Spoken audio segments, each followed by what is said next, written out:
ሰላም ሰላም እንዴት አላችሁ? እግዚአብሔር የተመሰገነ ይሁን። እስካሁን ባለውበት ፍጹም ደህና ነኝ። እናንተም ሰላም እንድትሆኑ ነው የዘወትር ጸሎቴ። አመሰግናለሁ። ዛሬ ቀን 11/06/2018 ዓመተ ምህረት ነው። አብይ አህመድ የቱርኩን ፕሬዝዳንት ሀገር ውስጥ አምጥቶ ለፖለቲካ ፍጆታ ለማዋል እጅግ ኃይለኛ የሆነ ጥረት አድርጎ ነበረ። ነገር ግን ሊሳካለት አልቻለም። ሰውየው ከ6 ሰዓት በኋላ ኢትዮጵያ ውስጥ መቀመጥ አልቻለም። ምክንያቱም ሊግባቡ አልቻሉም። አብይ የፈለገው የሰሜኑን ጦርነት እንዲያግዘውና ሽፋን እንዲሰጥለት ነበር ፍላጎቱ የነበረ። ነገር ግን ፕሬዝዳንቱ በምስራቅ አፍሪካ ውስጥ አንድም አይነት ጦርነት እንዲካሄድ አልፈልግም ስላሉት አብይ አህመድ ለማንም ይሸግን የነበረው ትናንትና ኩንትርትር ብሎ ተቀምጦ ነው የዋለው። አንድ ቦታም ፈገግታ የለበትም ነበረ። ይሄ ደግሞ የሚያመለክተው ሰውየው የመጡት ሰውዬ ማለት ነው የቱርኩ ፕሬዝዳንት ማለት ነው ለአብይ አህመድ ሐሳብ ምንም ተቀባይነት አላገኘለትም። ስለዚህ አብይ አህመድ እጅግ በጣም ደንግጦ ነው የዋለ። ትናንትና መተሻሸት የለ መሰሳም የለ በቃ ባዘን ላይ ነው የነበረ። ይሄንን ለመሸፈን ደግሞ እነ መሐመድ ጣይር የአማራ ልጆች ተብለው አማራ ህዝብ በስንት ዱላና በስንት መከራ ለምክር ቤት አባልነት መርጦ ቢያስገባውም ጣይር መሐመድ ነው መሰለኝ ስሙን ገለበጥኩት፣ መድኃኒዓለም ይገልብጠውና እሱ ሽፋን ለመስጠት ሲል እጅግ በጣም የሚያስገርም የሚያስደምም ጉብኝት እና የሀገር ከፍታን የሚያሳይ ፕሬዝዳንታዊ ጉብኝት ነው የሚል ፖስት ወጥቷል። እጅግ በጣም የሚገርም ነው። እንግዲህ የመረጠውን ህዝብ እንደዚህ አድርጎ የሚያዋርድ እከካም የሆነ ሰውዬ እንግዲህ ጣይር መሐመድ ይታወቃል። በህዝብ ላይ ምን ያክል ተቀባይነትና ተጽዕኖ አድራጊ እንደነበር ይታወቃል። ለዛም ነው አብን ወክሎ የመላው የአማራ ህዝብ ከነ ክርስቲያን ታደለ ጋር መርጦት የነበረ። ነገር ግን እሱ ዳቦ ሲቆረስለትና ያው የውስኪ አረቄ ሲቀርብለት የመረጠውን የአማራን ህዝብ ወደ ጎንና ወደ ኋላ በመተው ዛሬ ዳቦውን ለማብሰል እያሯሯጠ ነው። ስለዚህም ስለ ትናንትናው ጉብኝት እና ስለ ቱርኩ ፕሬዝዳንት ሽፋን ለመስጠት ጥረት አድርጓል። እጅግ በጣም የወረደ ሰው መሆኑን በአሁኑ ሰዓት እያስመሰከረ ነው ያለ። በነገራችን ላይ አብይ አህመድ የአረብ ኤሚሬትስ ፕሬዝዳንቱም ያ ንጉሱ ማለት ነው እሱን ጭምር ነው ፈልጎት የነበረ፣ ግን አልሆነም። ሲያኛው ደግሞ ታሟል የተባለ እንግዲህ ፈጣሪ የመድኃኒዓለም ሞቱን ተልተሎ ያቀርብለት ነው የምንል። ድሮም ኢትዮጵያ ላይ የባለገና ለኢትዮጵያን ለማጥቃት የተነሳ ኃይል እርባና የለውም ይታወቃል። የጊዜ ጉዳይ ሆኖ ነው እንጂ ምናልባትም ቸሩ መድኃኒዓለም የሰማውም የምድሩም ንጉስ ይሄን የሳውድ የአረብ ኤሚሬትስ ንጉስ በቶሎና ይለው ይሆናል። እንግዲህ የሱ ስራ ነው። እኔ ጸሎት ነው የማደርገው ፈጣሪ ቶሎ ቢጠራልን ምናልባትም የሚቀጥለው የአረብ ኤሚሬትስ ንጉስ የተሻለ አመለካከት ሊኖረው ይችላል ከሚል እሳቤ ይሄን ሰውዬ ከተረፈ ቦታ መድኃኒዓለም ቶሎ ወሰደው ነው የሚል። መቼም ይሳካልኛል። እንደው ገብርኤልን ጠርቼ እኔ ሌላ እንደው እንትን ብዬ አላቅም። በቅርብ ቀን ይሰበስበዋል ብዬ አስባለሁኝ። አረብ ኤሚሬትስ እንደምታውቋት የመንን አፍርሳለች፣ ሊቢያን አፍርሳለች። ሱዳንን በማፍረስ ከአብይ አህመድ ጋር ሱዳንን በማፍረስ ከፍተኛ ጥረት የምታደርግ አገር ናት። ስለዚህ እነዚህ በተለይ የመን ውስጥ ያሉ ህፃናትና እንትኖች ማለት በእድሜ የገፉ ሰዎች ምን አይነት ልቅሶና እንዴት አይነት ከተማ እንደፈረሰ የዓለም ህዝብ ያውቀዋል። ስለዚህ ይህንን እንዲታፈርስ ያደረገች ደግሞ መዶሻና ሌላ መሳሪያዎችን በማቀበል የአረብ ኤሚሬትስ ነች። ሱዳንን ደግሞ በአብይ በኩል አብይ ቻዝ እየተባለ አብይ አማጽያኑን እያገዘ ሱዳንን ለማፍረስ ከፍተኛ ጥረት የምታደርግ ሀገር ናት። እቺ አረብ ኤሚሬትስ የምትባለው ሀገር ማለት ነው። እጅግ በስፋቷ ጠባብ የሆነች ሀገር ናት። ነገር ግን በኢኮኖሚ የበለጸገች ስለሆነች በተለይ ምስራቅ አፍሪካ ውስጥ ያሉትን ሀገሮች በንብረትና በሀብት እያታለለች በተለይ ለመሪዎች የምትሰጣቸውን ጉርሻ በመጠቀም ሀገሪቱን እንዲታመስ እያደረገች ነው። አሁን ደግሞ ኢትዮጵያ ላይ የምታደርገውም እንግዲህ የዓለም ህዝብ ያውቆታል። ስለዚህ ለዛ ነበር የቱርኩ ፕሬዝዳንት አመጣጡ ለአብይ መልካም መልስ አልመለሰለትም። አብይ እጅግ በጣም የደነገጠበት ነው። እጅግ በጣም የደነገጠበት ነው። እንዳልኳቸው ይቺ የአረብ ኤሚሬትስ ንጉስ ሊቢያን አፍርሷል፣ የመንን አፍርሷል፣ ሱዳንን እያፈረሰ ነው፣ ኢትዮጵያንም ያው ጀምሯታል። እንግዲህ የኛው ወጠጤው አብይ አህመድ በምስራቅ አፍሪካ እጅግ በጣም ረባሽ የሆነ ሰው ሆኗል።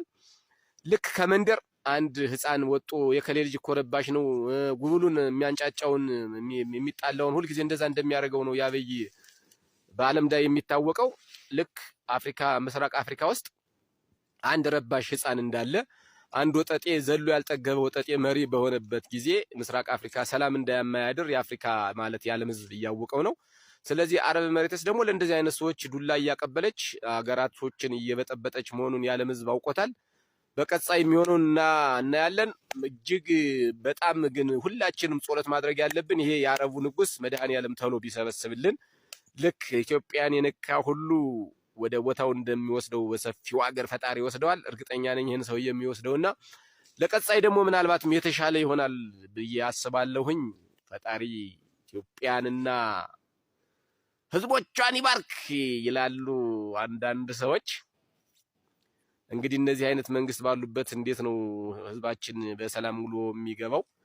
ዞሮ ዞሮ አብይ አህመድ ትናንትና አፍሮና ተዋርዶን ሄደ። ይሄ ሆዳም ደግሞ ጣይር መሐመድ ነው መሐመድ ጣይር እንጂ አባቱን ይሄን የዛች የከካም ልጅ ብቻ እንግዲህ ፈጣሪ እሱ ያውቃል። ሰሜኑ ግንባር እያስጠጋ ነው። እንግዲህ በሱ ሐሳብ ከኤርትራ ጋር ውጊያ ሊጀምር ነው የሚለው ይሄ ማደናገሪያው ነው። እውነታውን ስንነጋገር አብይ አህመድ ከኤርትራ ጋር ውጊያ ይጀምራል ብዬ እኔ አላስብም። አያደርገውም። አብይ አህመድ ግልግል ይወዳል፣ ጦሩን ያሰልፋል፣ በመሃል ሽማግሌዎች ይገባሉ። በቃ በእኛ ለሰላም ስለምን ቦታ ስለምንሰጥ በቃ ትተነዋል ቀባጥሶስ ብላን። በፍጹም አብይ አህመድ ከኤርትራ ጋር ውጊያ አያደርግም። እርግጠኛ ነኝ የምነግራችሁ ማለት አያደርግም። ካደረገውም በራሱ አንገት ላይ እባብ ጠመጠመ በለው። እኔ ከኤርትራ ጋር ጦርነት ቢጀምር ደስተኛ ነኝ፣ በቃ ደስተኛ ነኝ። አዎ ሲጀመር ኤርትራ ላይ ጦርነት የሚጀምረው ከየት ተነስቶ ነው? በየት በኩል አድርጎ? ምናልባት አንድ መስመር ነው ያለችው። በየት በኩል ከተባለ በአፋር በኩል በዛ በኩል የሚቃወመው ኃይል ስለሌለ በዛ በኩል ሊሞክር ይችላል እንጂ በዛላምበሳና በትግራይ ኤርትራ ከትግራይ ጋር በምትዋሰንበት ድንበር አንድም ጦርነት አያደርግም። ሲጀመር ጦርነቱን ይጀምረዋል ብዬ አላስብም።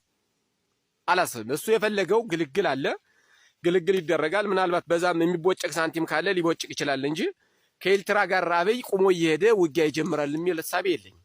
ምክንያቱም ከኋላ የሚከተለውን ያውቀዋል። አንደኛ የያዘው ወታደር አይደለም ከኤርትራ ጋር የሚገጥም ቀርቶ ፋኖ እንዴት እያደረገ እያሽመደመደው እንደሆነ ለዓለም ህዝብ ግልጽ ነው። ፋኖ አሰልፎ በባዶ እግሩ እየነዳው ወታደር ስንት ሀገር ስንት አመት ከተደራጀች ሀገር ጋር አብይ ጦርነት ይገጥማል ብዬ አላስብም። ከአሁን በፊትም የነበረው ከቲፒኤልኤፍ ጋር የነበረው ውጊያ የአማራ ህዝብ ስላጀበው እንጂ የአማራ ህዝብ እንዳሁኑ እንጃልህ እኛ አይመለከተንም ቢለው አይዋጋም ነበር፣ ጦርነቱም አይከፈትም ነበር። ስለዚህ በአሁኑ ሰዓት ደግሞ የአማራ ህዝብ ደግሞ እኛ ከአሰብ ጋር የቀረብን አንድም ነገር የለም፣ አገራችን ላይ በሰላም መኖር የማንችል ህዝቦች እንዴት ነው ከኤርትራ ጋር ሄደን የምንገጥም የሚል ኃይለኛ የሆነ ተቃውሞ ስላነሳበት የአማራን ህዝብ ሳይዝ ደግሞ አብይ አህመድ ውጊያ ከጀመረ በእርግጠኝነት በአንድ ቀን ስልጣኑን ለቆ አቡዳቢ በሰራው ቤት ሮጦ ይገባል እንጂ አብይ አህመድ ከኤርትራ ጋር ቁሞ እየሄደ አንድያውን የደነዝ መሀይም የመጨረሻ መሀይም ጠብደል መሀይም ካልሆነ በስተቀር ከኤርትራ ጋር ውጊያ ይጀመራል ብዬ አላስብም። ኤርትራ ለብዙ አመት ስትደራጅ የቆየች ራሷን ችላ ያኖረች ሀገር፣ ድሮን ያላት፣ ታንክ ያላት፣ መድፍ ያላት፣ አየር መቃወሚያ ያላት ናት። ይሄንን ደግሞ የኢትዮጵያ የብርሃኑ ጁላ ጦር ይሄንን የኤርትራን ኃይል አይቋቋመውም። በእርግጠኝነትም ነግራችሁ ማለት ነው። በእርግጠኝነትም ነግራችሁ ከጎዳና ላይ የተሰበሰበ ወታደር እንዴት ሆኖ ነው ከሌላ ሀገር ጋር ገጥሞ የሚያሸንፈው?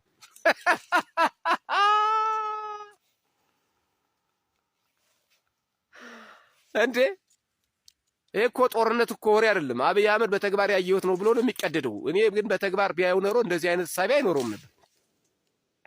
ድሮን አላት፣ ታንክ አላት፣ እንደሱ መድፍ አላት፣ የተደራጀ ሰራዊት አላት፣ ነባር ወታደር አላት ኤርትራ። በነገራችን ላይ ነባር ወታደር ማለት ነው።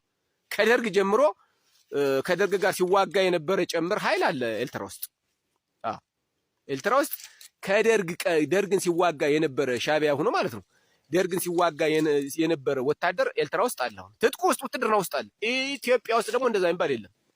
አሁን የመጣውን ከፍ ጫት አቃሚ፣ ሲጃራ ጫስ፣ ከጎዳና ተዳዳሪነት የመጣ ምንም ስለ ሀገር ስሜት የሌለው ለዕለት ሆዱ ብቻ ለመሙላት ወታደር የሆነ ከዛ ውጪ ደግሞ ታጣቂዎችና የቀበሌ ሚኒሻ እያመጣ በግድ ያስገባው ከእናት ከአባቱ ጋር ሲለይ በንባ የሚያለቅስ ወታደር ይዞ አብይ አህመድ ከኤርትራ ጋር ውጊያ ይጀምራል የሚል ሐሳብ የለኝም።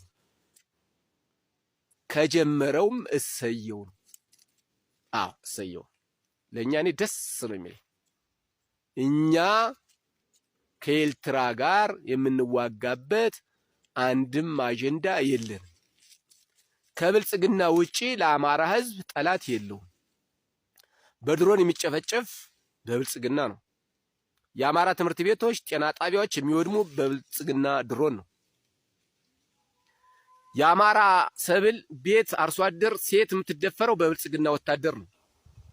ስለዚህ ኢትዮጵያ ውስጥ ያለውን ጠላት አስቀምጠን እኛ ሌላ ጠላት አንፈጥርም፣ አናበዛም። ጠላት ምን አደረገን? እኛ ኤርትራ ምን አደረገን? ምንም የበደለን ነገር እኮ የለም። የበደለን ነገር የለም።